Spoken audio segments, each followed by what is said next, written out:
দর্শক সবাইকে স্বাগত জানাচ্ছি এনটিভির নিয়মিত সাপ্তাহিক আয়োজন এক্সপার্ট টুডেস কিচেনে। আপনাদের সাথে আছি আমি নুসরাত ইসলাম। বরাবরের মতো আজকে আমাদের পর্বে একজন রন্ধনশিল্পী আছে যিনি মজাদার দুটো রেসিপি তৈরি করে দেখাবে।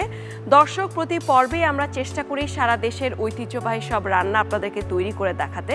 এমনকি আমাদের এই প্রচেষ্টাও থাকে যে সাধারণ কিছু উপকরণ দিয়ে কিভাবে স্বাস্থ্যকর ও মজাদার রেসিপি তৈরি করা যায়। সো আজকে আমাদের এক্সপার্ট টুডেস কিচেনের স্টুডিওতে আছে রন্ধনশিল্পী নীলা আপু ফরিদপুর থেকে। কি অবস্থা আপু, কেমন আছেন? ভালো আছি আলহামদুলিল্লাহ। আপু আপনি কেমন আছেন? আলহামদুলিল্লাহ ভালো। কেমন লাগছে আজকে আমাদের স্টুডিওতে এসে? আমার খুবই ভালো লাগছে আপু। আমার কোনো স্টুডিওতে চ্যানেলে স্টুডিওতে আজকে হচ্ছে আমার ফার্স্ট রান্না। এমনি আপু আপনি কি প্রফেশনাল শেফ নাকি? প্রফেশনাল বলতে আমি রান্না নিয়েই কাজ করি। তারপরে আমি ফাস্ট ফুডে খাবার দিই, আমার কিছু ফাস্ট ফুড আইটেম একটা দোকানে যায়। তারপর আমি হোমমেড খাবার তৈরি করি। আমার খাবার আমি বিভিন্ন জায়গায় সেল করে থাকি। আচ্ছা আচ্ছা, অনলাইনে আমার বিজনেস আছে। ও ওয়াও ওয়াও, এরকম স্বাবলম্বী মহিলাদেরকে দেখলে আসলেই খুবই ভালো লাগে। এমনি আপু আপনার এই ইন্সপিরেশন বা মোটিভেশনটা কে দিয়েছে আপনাকে? আসলে রান্না বান্না হচ্ছে ফ্যামিলি থেকেই একটু একটু করে করতাম, তো সবাই অনেক প্রশংসা করতো। তো তারপর আমি হাসিনা আনসার ম্যামের সাথে যুক্ত হয়ে গেলাম। আমার এক খুবই পছন্দের আপু, তার সাথে যুক্ত হওয়ার পর থেকে আপু রান্না নিয়ে খুব প্রশংসা করতো। তো আজকে কিন্তু এই প্রোগ্রামে আসা কিন্তু আপুর মাধ্যমে, হাসিনা আনসার আপুর মাধ্যমে। তো আমার আসলে খুবই ভালো লাগতেছে। আমি যে এখানে আসতে পারবো এটা আমি ভাবিনি কখনো, কিন্তু এখন যখন হচ্ছে নিজেকে খুব হ্যাপি মনে হচ্ছে, নিজের কাছে খুব খুশি লাগতেছে নিজের কাছে যে আমি এমন একটা প্রোগ্রামে আসতে পারবো। Nice nice. আপুর সাথে আমাদের একজন স্পেশাল গেস্ট আছে, আপু যদি ওকে একটু ইন্ট্রোডিউস করিয়ে দিতেন। আমার মেয়ে। ও আচ্ছা, কি নাম তোমার? আমার একটাই মেয়ে। আমি তো নিশাত সুচি। সুচি, কেমন আছো তুমি? আলহামদুলিল্লাহ ভালো আছি। আচ্ছা, তুমি কোন স্কুলে পড়ো? Model academy. কোন ক্লাসে পড়ো? ক্লাস 5। আচ্ছা, তুমি কি রান্না বান্না করো? না না, ভালো লাগে না রান্না বান্না করতে? রান্না কিন্তু করে সে এখন। এখন কিন্তু বললো না, সে নুডলসটা খুব সুন্দর রান্না করতে পারে, তারপর ডিম ভুনা পারে, ভাজতেও পারে। আমার কাছ থেকে শিখে আস্তে আস্তে একটু একটু করে। আমরা আশা করি আমাদের পরের সিজনে সুচি আসবে, অবশ্যই সে আমাদেরকে রেঁধে খাওয়াবে। এমনি আম্মু কেমন রান্না করে? ভালো? হ্যাঁ ভালো। ভালো না মোটামুটি? ভালো, অনেক ভালো। আম্মু কি শিখায় নিয়ে আসছে যে জিজ্ঞেস করলে বলবা যে ভালো রান্না করে নাকি আসলে ভালো? আসলেই ভালো। আচ্ছা, এমনি আপু আজকে আপনি কি কোন কোন ডিশ তৈরি করছেন? আজকে আমি দুইটা ডিশ নিয়ে আসছি। একটা হচ্ছে টমেটো চিকেন কারি আর হচ্ছে আনারসের শরবত। যে টমেটো চিকেন কারিটা করবেন আর কি, এটা কি আপনার বানানো কোনো রেসিপি না কারো থেকে ইন্সপায়ার্ড হয়ে এটা করা? না, আসলে এটা দেখা যায় চিকেনটা কিন্তু অনেকে অনেকভাবেই রান্না করে। তো আমি টমেটো দিয়ে অনেককে রান্না করতে দেখেছি। এখন সবাই তো সবার মতো করেই দেখেছি যে ইউটিউবে কিংবা কাউকে দেখেছি রান্না করতে, কিন্তু আমার কাছে মনে হলো এটা যদি একটু অন্যরকম করি, যে যেমন আমি দেখেছিলাম টমেটো দিয়ে চিকেন কারি করে কিন্তু তার মধ্যে ধনিয়া পাতা দেয় না, তারপরে আরও কিছু কিছু মশলা ইউজ করেনি, আমি আবার এক্সট্রা করে একটু অ্যাড করেছি আমার মতো করে। ঠিক আছে। এমনি আপুর বেড়ে ওঠা কোথায়, ঢাকায় না ফরিদপুরে? আমার দেশের বাড়ি ফরিদপুর, কিন্তু আমি ছোটবেলা থেকে বড় হয়েছি ঢাকাতেই। আচ্ছা, বাবা মা ঢাকা ছিল, তো আমার মা মারা গিয়েছে, তারপরে আসলে আমি নানুর কাছে মানুষ হয়েছি, তারপর এই তো এইভাবেই চলতেছে। আপুর সাথে আরো গল্প করা হবে, তার আগে আপু চলুন আমরা একটু কিচেনে যাই যে আপনার মজাদার রেসিপিগুলো তৈরি করি। ঠিক আছে।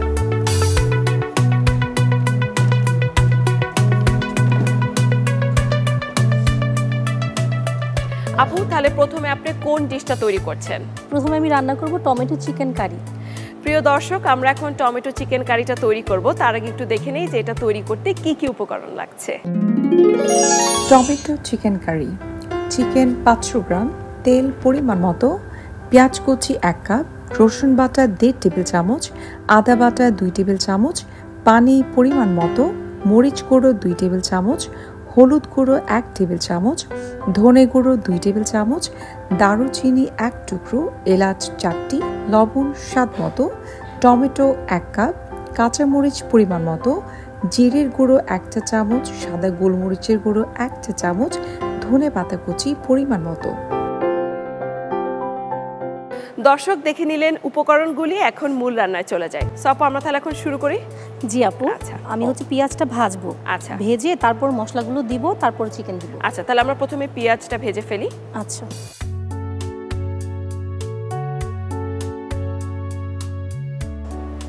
আমি প্রথমে তেল দিয়ে দিচ্ছি। আমি আজকে রান্না করব 1 কেজি পরিমাণ চিকেন। এমনি আপু টমেটো কারি চিকেনটা শিখেছেন কোথা থেকে রান্না করা? এটা আমার ফুপুকে দেখতাম রান্না করতো, তারপর থেকে মানে আমি একটু আমার মতো অন্যরকম করে রান্না করার চেষ্টা করেছি।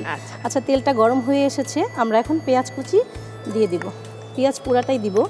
এখানে 1 কাপ পরিমাণ পেঁয়াজ আছে। পেঁয়াজটা একটু লাল করে ভেজে নিব আমরা।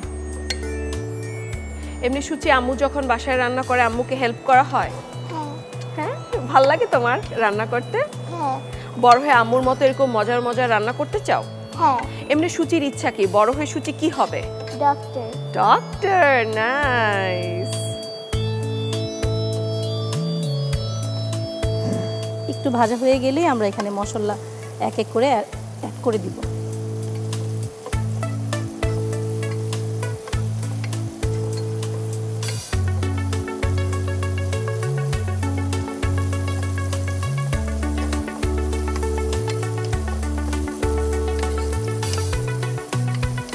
আপুর কি বাসায় অলওয়েজ রেগুলার বেসিসে রান্না করা হয়? মানে ফাস্ট ফুড তো আই গেস এভরিডে রান্না করা হয়। হ্যাঁ, ফাস্ট ফুডের মধ্যে একটা খুবই মানে মজাদার একটা রান্না আছে যেটা আমার নিজের আবিষ্কার। সেটা হচ্ছে চিকেন মিনি মোগলাই। ওইটা আমার খুবই যায়। আর একটা ফাস্ট ফুডের দোকানে আমি একদিন পর একদিন হচ্ছে vegetable roll, chicken mini Mughlai, samosa, সিঙ্গারা, মানে ভ্যারাইটিস আইটেম দেই আর কি। সুচি তো মনে হয় তাহলে আর বাইরে যে ফাস্ট ফুড খাওয়া লাগে না, না? ঘরের মধ্যে অলওয়েজ ফাস্ট ফুড থাকে। এমনি সুচিকে আম্মু কখনো বলে এটা খাবা না বা ওটা খাবা না, নাকি সুচির ইচ্ছা মতো খায়? না, খাই ইচ্ছা মতো খাও। এখন আমরা একটু মশলা দিয়ে দিব এটার মধ্যে। আমি হচ্ছে রসুন বাটা দিয়ে দিব। 1.5 টেবিল চামচের মতো রসুন বাটা দিলাম। আদা বাটা এখানে 2 টেবিল চামচ দিব।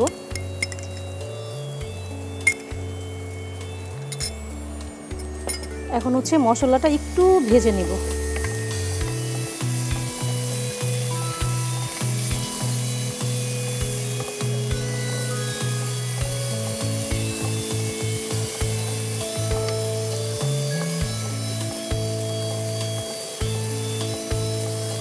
এমনি আপু এই রান্নাটা কি প্রায় করা হয় বাসায়? হ্যাঁ, এটা খুবই মজার একটা রান্না। মানে টমেটো দিয়ে মুরগির মাংসটা এত মজা হয়, এটা পোলাওয়ের সাথে, ভাতের সাথে, রুটির সাথে, পরোটার সাথে, সব কিছুর সাথেই খাওয়া যায়। আচ্ছা, এখন একটু পানি অ্যাড করে দিব।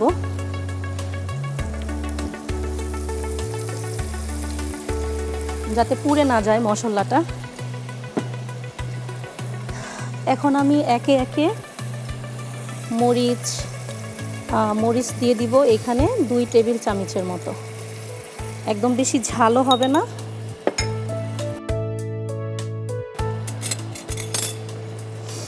আর হলুদের গুঁড়া দিব 1 টেবিল চামচ। তারপর ধনিয়া গুঁড়া দিব 2 টেবিল চামচের মতো। জিরার গুঁড়াটা আমরা হচ্ছে পরে দিব। আর দিয়ে দিব তেজপাতা, এলাচ 2-3টা দিলেই হবে। এলাচ 4টা দিলাম। আর দিব স্বাদ মতো লবণ 2 টেবিল চামচের মতো দিলাম। এখন মশলাটা সুন্দর করে কষিয়ে নেব।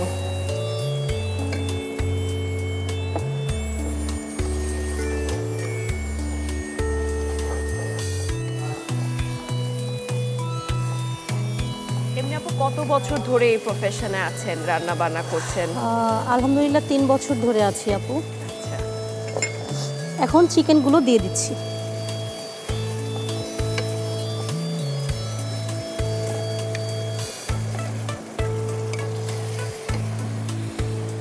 খুব ঝটপট হয়ে গেল। হ্যাঁ হ্যাঁ, খুবই তাড়াতাড়ি। এই রান্নাটা করতে বেশিক্ষণ সময়ও লাগে না আপু। আচ্ছা, এটার মধ্যে একটু সামান্য পানি দিয়ে দিব। এই চিকেনটা হতে কিরকম সময় লাগতে পারে?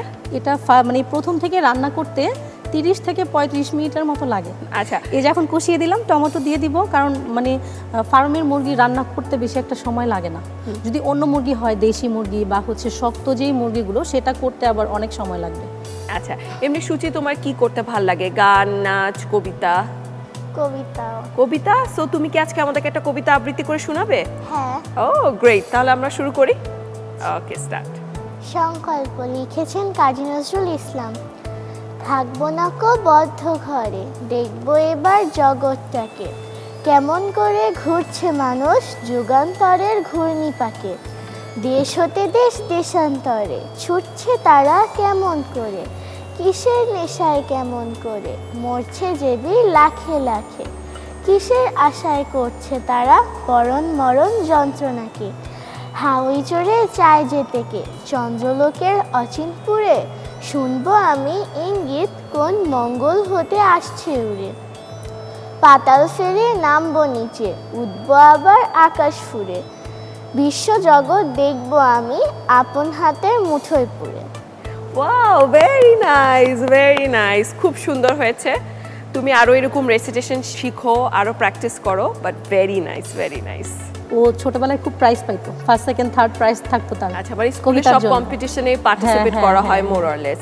মানে পড়াশোনার পাশাপাশি সুচি কো কারিকুলার অ্যাক্টিভিটিসেও খুব অ্যাক্টিভ থাকে। তারপর আর্টেও অনেক ভালো, খুব সুন্দর সুন্দর আর্ট করে বাসায়। এমনি আর্ট কি আলাদা করে শেখানো হয়? শেখাচ্ছি না, কিন্তু ইউটিউব দেখে তারপরে হচ্ছে মানে নিজে থেকেই খুব সুন্দর সুন্দর, মানে পড়ার পাশাপাশি আর কি যখন ফ্রি টাইম পায় তখন। আচ্ছা, এমনি আপুর রান্না ছাড়া আর কোনো ফ্রি টাইমে কি করা হয়? আমি কিন্তু একজন সঙ্গীত শিল্পী। আমি অলরেডি বিটিভিতে অ্যানলিস্টেড শিল্পী। তারপর হচ্ছে বিভিন্ন চ্যানেলে আগে প্রোগ্রাম করেছি। তো আমার হাজব্যান্ড আমাকে নিয়ে অনেক দৌড়াদৌড়ি করতো। রিসেন্টলি আমার হাজব্যান্ড মারা গেছে 1 বছর, তো তারপর থেকে আমার দায়িত্বটা আরও বেশি। তো এইভাবেই চলছে আর কি জীবন, এখন যুদ্ধ। পাশাপাশি মেয়েকে দেখা, সব কিছু মিলে গানটা এখন আর ওইভাবে করা হয় না, কিন্তু বিটিভি থেকে যখন আমাকে ডাকে তখন আমি যাই। রান্নাটা বেশি এনজয় করা হয় না গান গাওয়াটা? রান্নাটা বেশি এনজয়, যেহেতু এটা আমার প্রফেশন। আর এক সময় চেয়েছিলাম যে গানটাকে প্রফেশন হিসেবে নিতে, আসলে সেটা আর হয়ে ওঠেনি। হ্যাঁ, আচ্ছা, এটা কষানো হয়ে গেছে, এখন আমরা টমেটোটা দিয়ে দিব।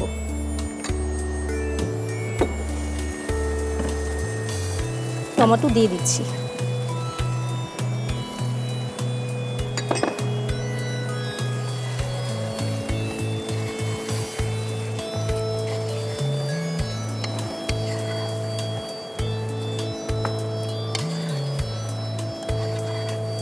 টমেটোটা দিয়ে বেশিক্ষণ নাড়ার দরকার নাই, এর মধ্যে এখন পানি দিয়ে দিব। এটাতে কি গ্রেভি থাকবে নাকি আমরা এটা মাখা মাখা থাকবে? কাঁচামরিচগুলো দিয়ে দিচ্ছি।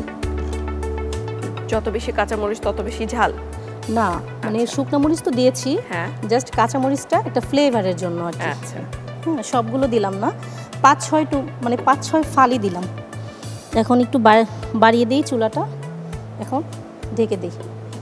এমনি সুচি আম্মু যে রান্না করে তার মধ্যে তোমার পছন্দের খাবার কোনটা? আমার প্রায় সবই ভালো লাগে, কিন্তু কোনটা সবচেয়ে বেশি ভালো লাগে? সবচেয়ে বেশি ভালো লাগে কোনটা? মিষ্টি জাতীয় খাবার নাকি ঝাল জাতীয় খাবার? ঝাল জাতীয়। ঝাল। এই যে আম্মু যে একটা বললো আম্মু একটা স্পেশাল করে মোগলাই, ওটা কি অনেক ভালো লাগে? হ্যাঁ, আমার কাছে ভালো লাগে। আচ্ছা, আপুর এমনি পার্সোনাল ফেভারিট ডিশ কোনটা? আমার সবচেয়ে বেশি পছন্দ হচ্ছে ধনিয়া পাতা ভর্তার ভাত। নাইস নাইস নাইস, কারণ আমার হচ্ছে খুদের ভাত ভর্তাও অনেক যায়। মানে দিনের শেষে আমরা বাংলাদেশি, আমরা আসলে ভাত ভর্তা মাছ এগুলাই আমাদের সবচেয়ে বেশি ভালো লাগে। ফাস্ট ফুডটা তো দেখা যায় যে শখ করে খাওয়া হয়। ফাস্ট ফুড আসলে বাইরে থেকে কিনতে হয় না আমার, যেহেতু আমি নিজেই করি, এর জন্য আমার ফাস্ট ফুডটা বাইরে থেকে কিনতে হয় না। মেয়ে যখনই আবদার করে আমি মানে প্রতিনিয়ত সবকিছুই আমার ফ্রিজেই থাকে। আচ্ছা, মানে ওই যে ফ্রোজেন করে রেখে দেওয়া হয়। হ্যাঁ, তো আপু তো বোধহয় অনেক ব্যস্ত থাকেন ফাস্ট ফুড ওগুলা নিয়ে। দেখা যায় যে অবসর সময়টা বসে থাকি না, যে কোনো একটা কাজ করি। আমি নিজে আবার মানে আমার কিন্তু ড্রেসের পেজও আছে, আমি 3 পিস নিয়ে কাজ করি। 3 পিস, তারপর হচ্ছে শাড়ি, মানে এটা আমার পেজের শাড়ি, যে শাড়িটা আমি পরে আসছি আজকে। হ্যাঁ, শাড়ি থেকে 3 পিস থেকে শুরু করে সবকিছু। 2টা পেজ আমার, একটা রান্নার একটা ড্রেসের। আচ্ছা আপু, রান্নার পেজের নামটা কি? Neela's recipe and daily blog. আচ্ছা, আর যেটা আমার ড্রেসের সেটা হচ্ছে ক্রিয়েশন অফ নীলা। ও, এগুলো কি আপু নিজে হ্যান্ড পেইন্ট করা না না, এটা হ্যান্ড পেইন্ট না, আমি বিভিন্ন জায়গা থেকে প্রোডাক্ট নিয়ে আসি। ও আচ্ছা আচ্ছা। বিভিন্ন জায়গা এমনি থেকে কোন ব্যবসাটা ভালো চলতেছে, কাপড়ের নাকি রান্নার? দেখা যায় কাপড় অনলাইনে অত একটা সেল হয় না, আমার অফলাইনেই কাস্টমার বেশি, কিন্তু অনলাইনে আমার হচ্ছে রান্নার কাস্টমার বেশি, খাবারের কাস্টমার বেশি। মানে আমি আপনার ব্যাপারে যত শুনতেছি আমি ততই অবাক হচ্ছি। You are so brave. মানে নারী উদ্যোক্তারা এভাবে করে শাইন করুক, আমরা এটাই চাই যে আপনি রান্নাও করছেন, গানও গেতে পারেন, সংসার সামলাচ্ছেন, you have such a beautiful daughter, পাশাপাশি আবার কাপড়েরও ব্যবসা করছেন। মানে স্যালুট আপু আপনাকে। থ্যাংক ইউ আপু, থ্যাংক ইউ সো মাচ। দোয়া করবেন আমার জন্য, কারণ যেহেতু নিজেকেই সব কিছু দেখতে হয়, আসলে সব কিছু ওইভাবেই টেক কেয়ার করতে হয় আর কি। এমনি আপনি যে গানটা কি ছোটবেলা থেকে শেখা হয়েছে নাকি? হ্যাঁ, গান আমার ছোটবেলা থেকে শেখা হয়েছিল। আমি বাফা থেকে কোর্স করেছিলাম, আচ্ছা, বুলবুল ললিত কলা একাডেমি থেকে গানের কোর্স করেছিলাম। এরপর হচ্ছে আপনি প্রফেশনাল সিঙ্গার হিসেবে আমি আগে স্টেজ শো করতাম, প্রচুর শো করেছি আগে। তো বিয়ের পর আসলে হাজব্যান্ড ওইটা থেকে আমাকে সরে আসতে হয়েছে। মানে ও শো করলেও দেখা যেত যে বাসার আশেপাশে যদি হইতো নিজে নিয়ে যাইতো। তারপরে বিটিভিতে আমি পরীক্ষা দিয়েছিলাম, পরীক্ষা দিয়ে অ্যানলিস্টেড হলাম। মানে বিটিভির ওই হিজল তমালে আমি অ্যানলিস্টেড, কিন্তু তারপরে বিটিভির অনেক প্রোগ্রাম করেছি আমি। আচ্ছা, কাপড়ের ব্যবসার আইডিয়াটা আসলো কিভাবে? কাপড়ের ব্যবসার আইডিয়াটা আসলো আমি যখন মানে সবার সাথে যুক্ত হই, উদ্যোক্তাদের সাথে যুক্ত হই কিভাবে, ওদের স্কুলে একটা মেলা হয়েছিল। আচ্ছা আচ্ছা। হ্যাঁ, মডেল একাডেমির মাঠে একটা মেলা হয়। তো বাংলাদেশ নারী উদ্যোক্তা ইউনিয়নের মানে ওই মেলাটার হচ্ছে করেছিল। তো আমি ওদের কাজকর্ম দেখে আমার খুব ইন্সপায়ার হয়েছিলাম যে আমিও করতে চাই। সেই থেকে আসলে ঢোকা। ওরা সবাই দেখি কাপড় নিয়ে কাজ করে, তারপরে কেউ জুয়েলারি এটা সেটা, সেইখান থেকে আমার হচ্ছে আগ্রহটা। তো তারপর থেকেই আসি আজকে 3 বছর ধরে। আচ্ছা, আমার তরকারি কিন্তু অনেকটা হয়ে গেছে আপু। এখন আমি এটার মধ্যে একটু জিরার গুঁড়া দিব। আচ্ছা, জিরার গুঁড়াটা শেষে দেওয়া হচ্ছে কেন? জিরার গুঁড়াটা আসলে প্রথমে ইউজ করে না, এই কারণে মানে ঘ্রাণটা নাকি লাস্টে দিলে অনেক, মানে মুরব্বিদের দেখেছি মানে ঘ্রাণটা নাকি ভালো আসে। আচ্ছা আচ্ছা। আর দিব সামান্য একটু গোলমরিচের গুঁড়া। গোলমরিচের গুঁড়ার ঘ্রাণও কিন্তু খুব সুন্দর। এটা সাদা গোলমরিচ? হ্যাঁ, সাদা গোলমরিচের গুঁড়া দিলাম। আর সবার লাস্টে দিব হচ্ছে ধনিয়া পাতা। ধনিয়া পাতা আমি হাত দিয়ে ছিটিয়ে দিচ্ছি, সব লাগবে না। মানে এটা হচ্ছে একটা দেশি ফ্লেভার। হ্যাঁ, ধনিয়া পাতা অনেকে কিন্তু অ্যাড করে না আপু। মানে আমি বললাম না যে আমি এটার মধ্যে নতুন কিছু ইনগ্রেডিয়েন্টস আমার নিজের থেকে অ্যাড করেছি। হয়ে গেছে আপু এটা। হ্যাঁ, আচ্ছা।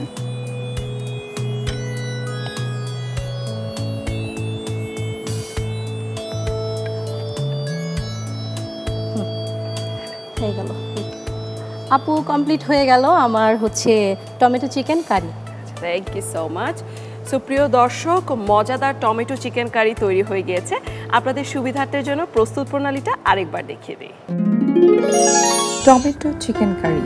প্রথমে সস প্যানে তেল দিন, এরপর পেঁয়াজ কুচি, রসুন বাটা, আদা বাটা, পানি, মরিচ গুঁড়ো, হলুদ গুঁড়ো, ধনে গুঁড়ো, তেজপাতা, দারুচিনি, এলাচ, লবণ, চিকেন ও পানি দিয়ে ভালোভাবে কষিয়ে দিন। কষানো হয়ে গেলে টমেটো, পানি ও কাঁচামরিচ দিয়ে ভালোভাবে রান্না করুন। সবশেষে জিরের গুঁড়ো, সাদা গোলমরিচের গুঁড়ো ও ধনেপাতা কুচি দিয়ে কিছুক্ষণ রান্না করে নামিয়ে পরিবেশন করুন মজাদার টমেটো চিকেন কারি।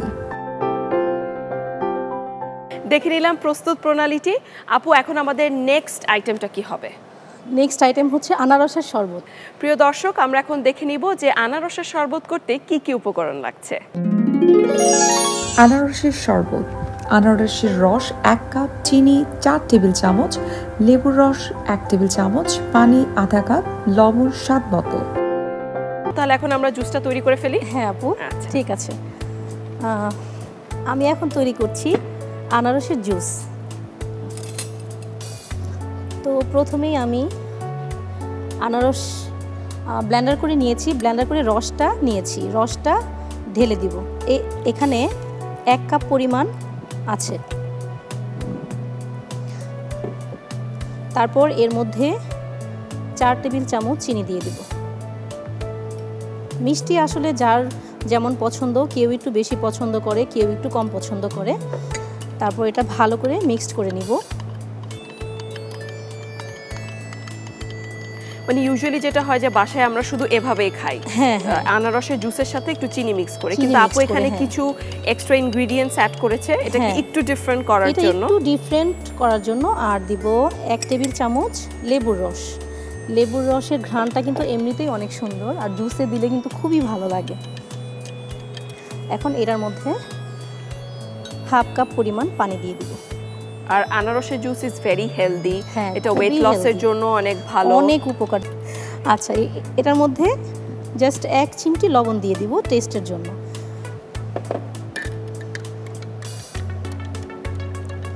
লবণটা অনেকে স্কিপ করতে পারে, কারো কাছে ভালো মানে নাও লাগতে পারে, কিন্তু লবণটা দিলে টেস্টটা আর একটু বেড়ে যায়।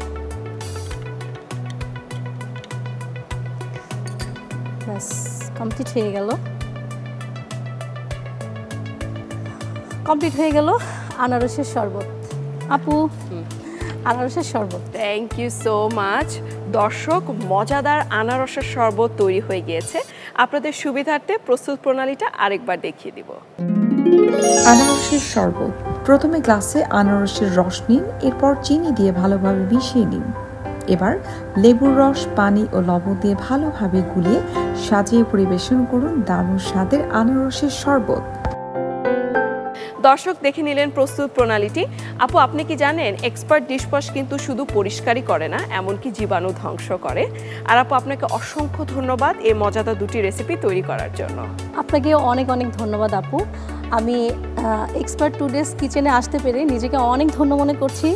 আর এনটিভিকে অনেক অনেক ধন্যবাদ আমাকে এমন একটা সুন্দর প্রোগ্রামে সুযোগ করে দেওয়ার জন্য। দর্শক, এখন হচ্ছে বিদায় পালা। আমি নুসরাত এখন বিদায় নিচ্ছি, কিন্তু অবশ্যই নেক্সট এপিসোডে আমাদের সাথে একজন রন্ধনশিল্পী থাকবে এবং আমরা মজাদার কিছু রেসিপি ট্রাই করব। ভালো থাকুন, সুস্থ থাকুন, এক্সপার্ট টুডেস কিচেনের সাথেই থাকুন।